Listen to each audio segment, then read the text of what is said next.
Good morning po sa inyo mga ka-PC. Ngayong araw meron tayong problema dito. Meron sa ating dinalang PC. Actually nung December pa, last month, December, bago mag New Year, dinala sa akin. Ang problema nito, nagdi-display lang siya sa logo niya. So tara i-check natin.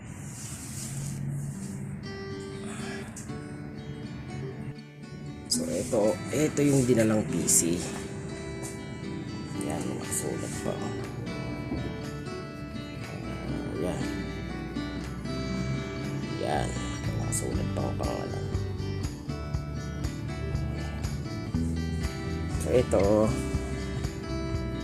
bubuksan natin kung ano bang naging problema niya.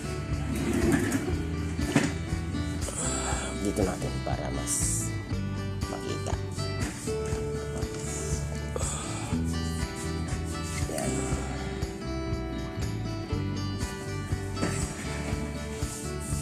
Testing natin.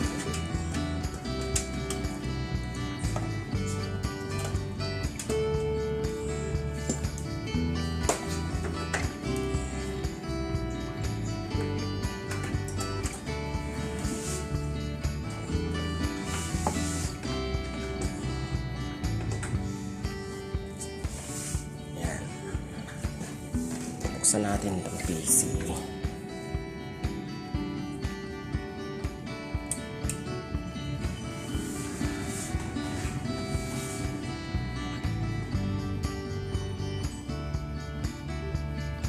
Yan.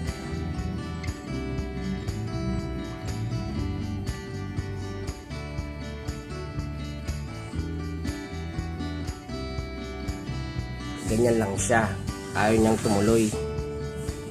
Ayaw niyang tumuloy sa Windows. Nasa logo lang siya. Hindi siya tumutuloy dun sa may Windows.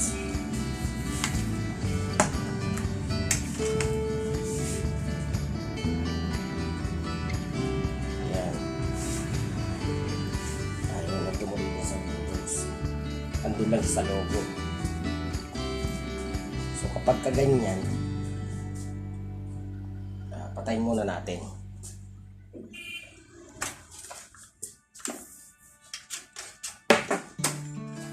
Kapag ganito, nagdi-display nasa logo lang siya. Ang problema niyan yung storage. Buksan natin.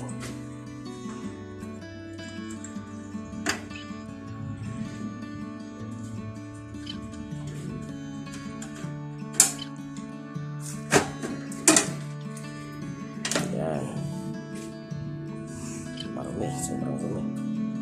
Ito, may problema dyan. Ito. Yan ang may problema. Itong SSD. So, susubukan natin siyang tanggalin. I-disconnect muna natin to. Tignan natin kung dediretso sa BIOS. Tanggalin ko yung SATA. Ayun, tinanggal ko yung SATA. So, disconnected na siya. Tinanggal ko muna. Titingnan ko kung mag-o-open ulit. Mag-o-open na siya sa BIOS. Tingnan natin ha.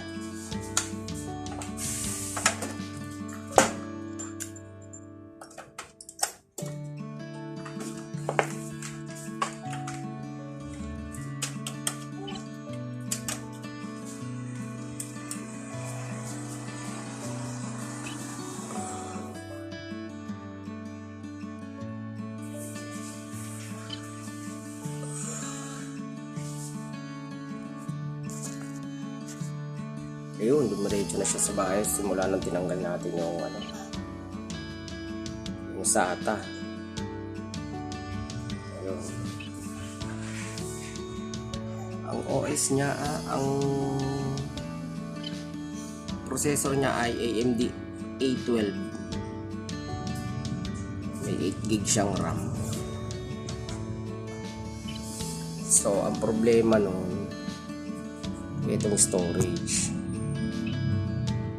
Tapos di pa tayo sure kung makukuha natin lahat ng files nila kasi ayaw nang basahin yun. So kapag ka naka-encounter kayo ng ganon, mga ka-PC, ang problema nun, storage. Halimbawa, meron din siyang hard disk dyan, try nyo rin tanggalin nyo. Halimbawa yung hard disk, kung may nakalagay na HDD. Kasi minsan nagkukos din ng pag-hang yun, pag-lag. So dapat gawin natin dito, papalitan natin tong SSD at lalagyan uli ng bagong OS. Yan. So kailangan muna natin siyang linisin kasi napakadumi oh.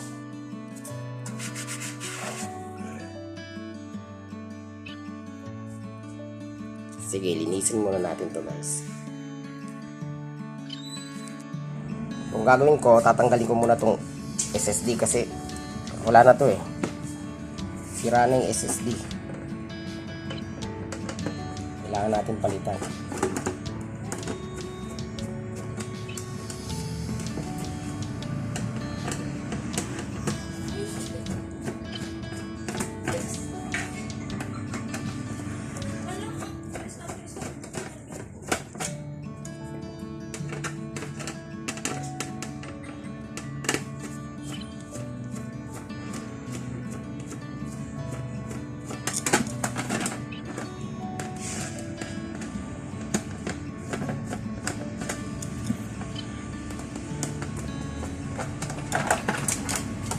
Ito yung papalitan natin. Ito. So nakalagay dito ay 128 gig. So ito rin papalit natin din. Pero bago yan, napakarumi ng fan nya. Hindi lang yung fan, ito lalagyan na natin ng bagong thermal paste kasi sobra niyang dumi.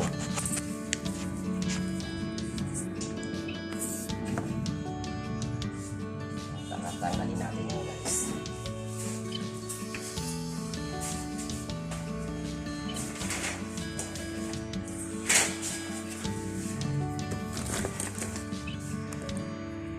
Yan. Disable muna to.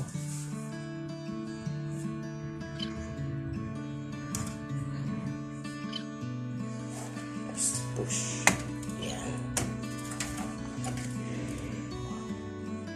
Pati processor sumama na kasi sa tagal nitong hindi na may maintenance, dumikit na tong thermal paste. O kapag ganito guys, huwag yung hilahin ng ganito, kumakayang pansikwat pagka ganito yung nangyari sa inyo.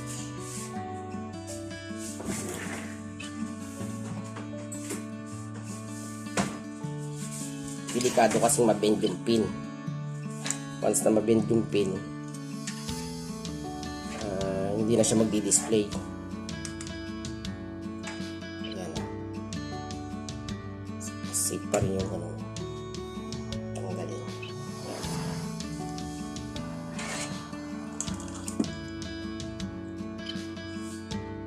So ito na yun.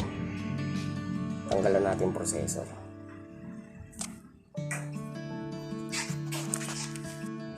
Ayan guys, malinis na siya oh. Nilinisan na natin siya.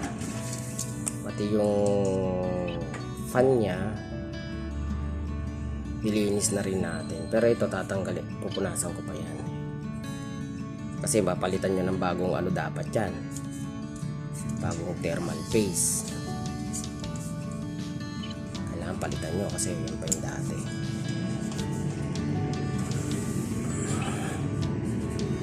Lalagay tayo ng bago.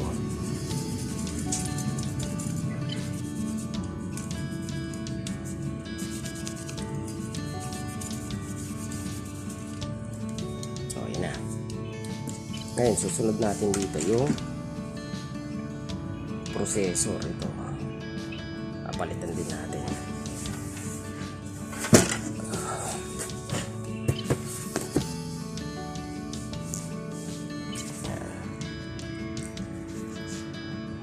ito. Lagay muna natin siya doon. Nakita nyo itong may parang mark dito na dilaw. Yan o. Itong mark na dilaw na to, ibig sabihin yan yung guide nyo para hindi magkabaliktad yung paglagay nyo ng processor. Ito may mark na itong dilaw na to. Yan. Kasi siya lang yung may mark doon. So dito nyo pa ganyan siya lalagay.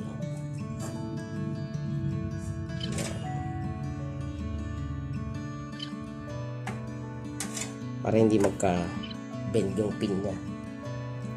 Tapos tanggalin mo yung luma na thermal paste.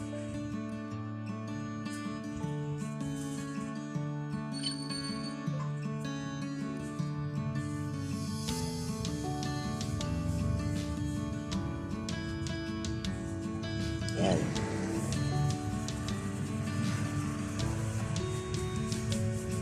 So ang processor niya ay AMD A12 yan. Gaano makita eh. Yan. So maglalagay tayo ng bagong thermal paste.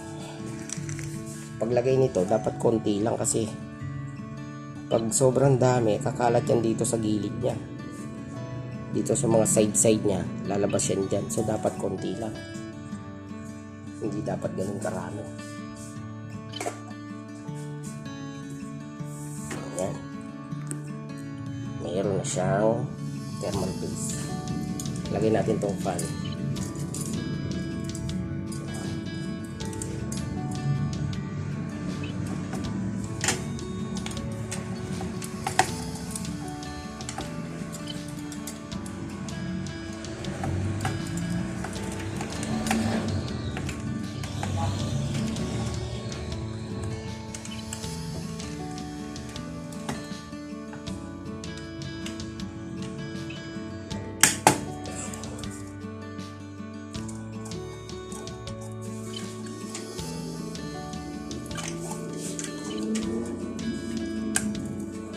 Dito guys, hindi lang yung basta salpak kayo ng salpak ng pin dito. May nakalagay dito CPU fan, doon mo siya dapat isaksak, hindi pwede sa chapan. May nakasulat kasi dyan eh. Dyan may nakasulat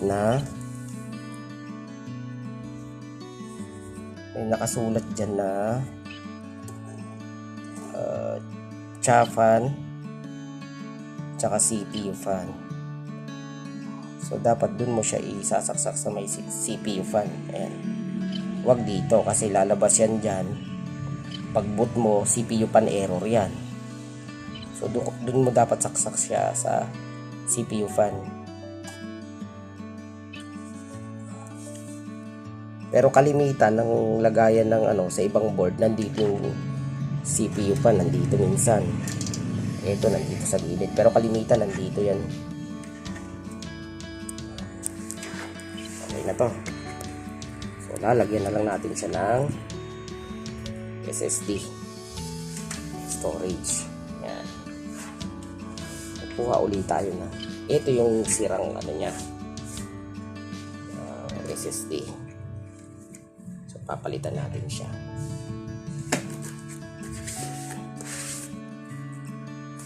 Natin siya ng bagong SSD.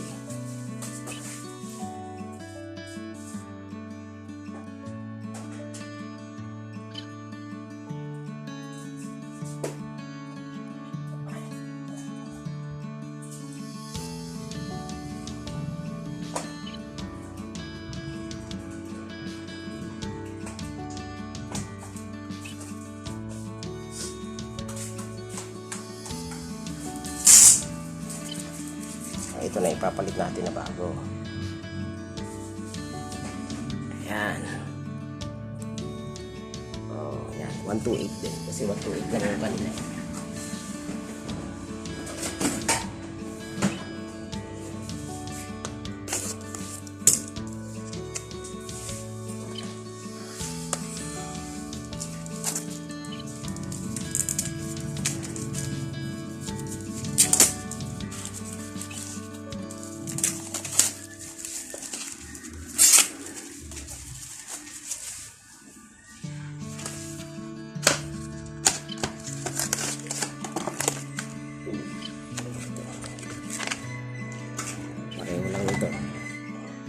yung sira nila.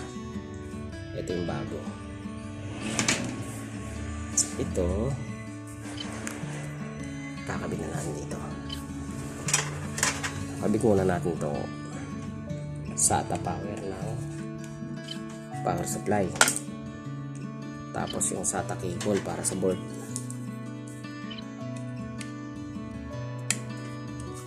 Connect mo, mas maganda i-connect mo siya sa may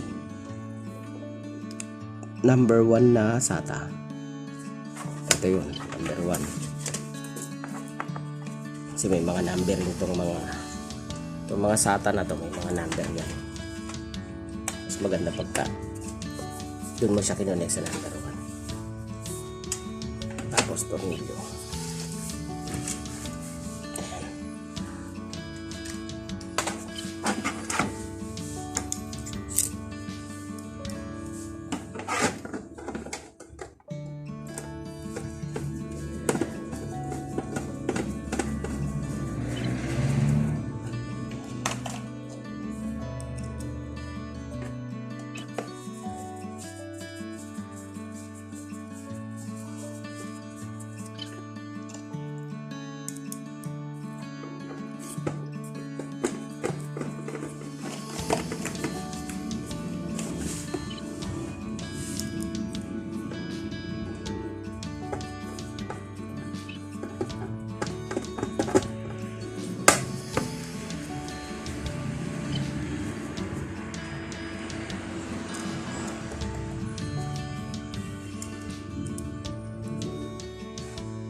Siya. Ito yan. Kapit na. So, tignan natin siya guys kung didiretso na siya sa BIOS kasi wala pang laman yan. So, sasaksak natin.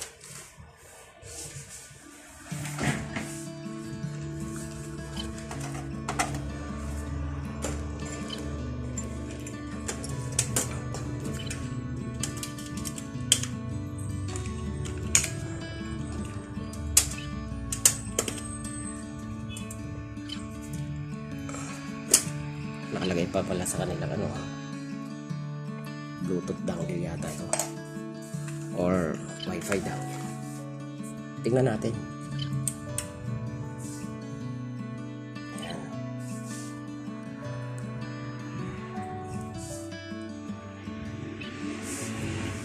Ito na siya. Ayun, display niya. No CPU installed. Please enter. Pa natin. Natin kung babasahin na yung SSD. Ayun na siya, binasa siya. So binasa na yung SSD. Try natin installan ng OS.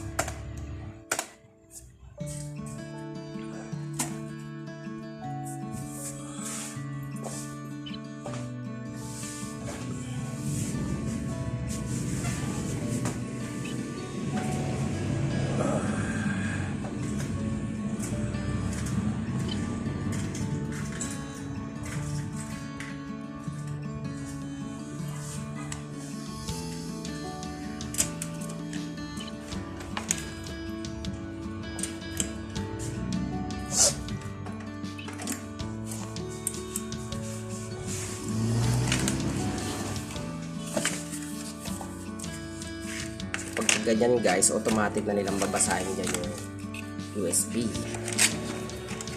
Automatic na yan na mag-install ng OS. Ayan.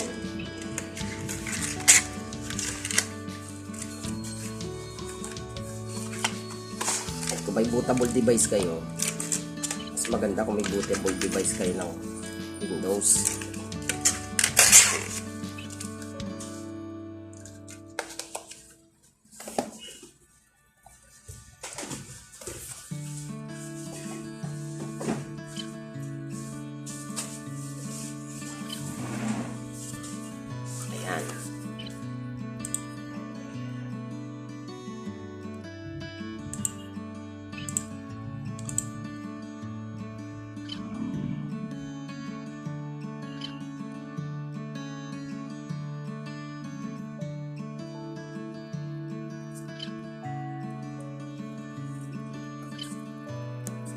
makikita nyo dyan yung SSD.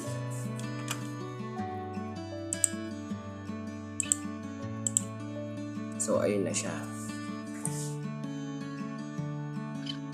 Ayan. Yan na yun. So, ini-next lang natin yan.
So, huhugutin na natin yung USB para hindi niya uli basahin yun. Pag hindi niya hinugot yun, babasahin na naman niya yung Windows, mag-i-install na naman siya. So, hugutin natin yun.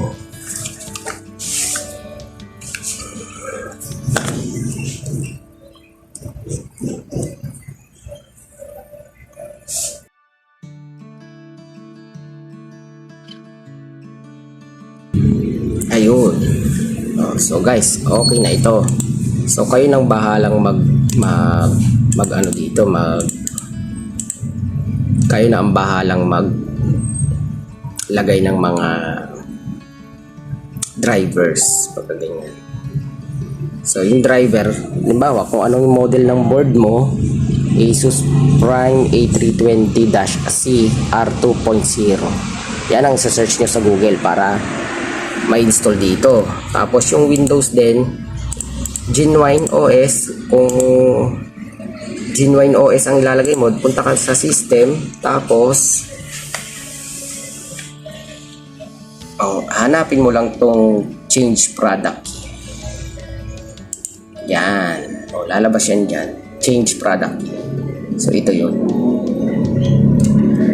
Para ma-activate yung Windows mo.